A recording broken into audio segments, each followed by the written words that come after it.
decision unless you speak the language of finance, unless you evaluate projects in this kind of a framework. Okay, so in terms of cash flow calculations, I'm going to give you some examples in a few minutes, but let me summarize what I'm going to tell you, and then we can talk about the specifics through that example. The first point is you should use cash flows, not accounting earnings.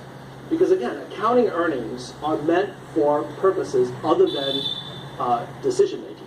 Accounting is really meant as a kind of a checkup to see how you've done. How you've done is not the same thing as how you're going to do. One of the things that I think is apparently not emphasized enough is that when you look at accounting data, you're looking at numbers that are not random variables. They have been realized. There's no uncertainty in what a balance sheet or an income statement says, right? It's about the past.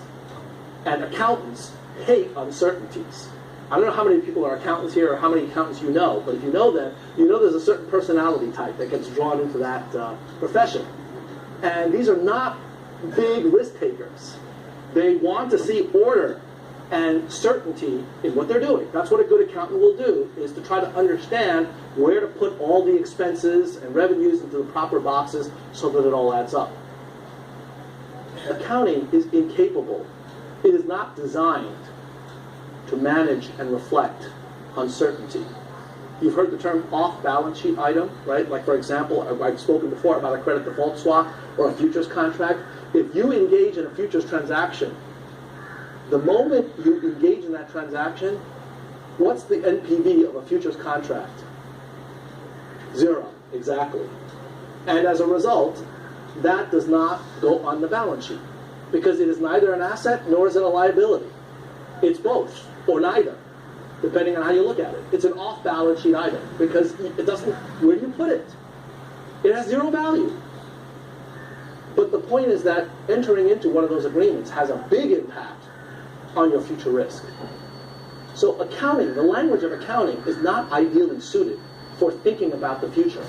It's a wonderful method for understanding what happened in the past. And you need to understand that in order to plan for the future. You need to know what your current assets are and what your current liabilities are. But that doesn't tell you where your risks are going to be, and it doesn't allow you to speak about the dynamics of cash flows, because that's not what an accountant's job is. That's not what accounting is designed to do.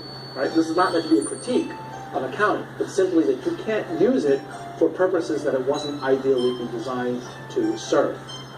So the first point is you've got to use cash flows, not accounting earnings. Second point, you got to use after-tax cash flows. Why? Because you have to pay the taxes. That's one of the, along with death and some other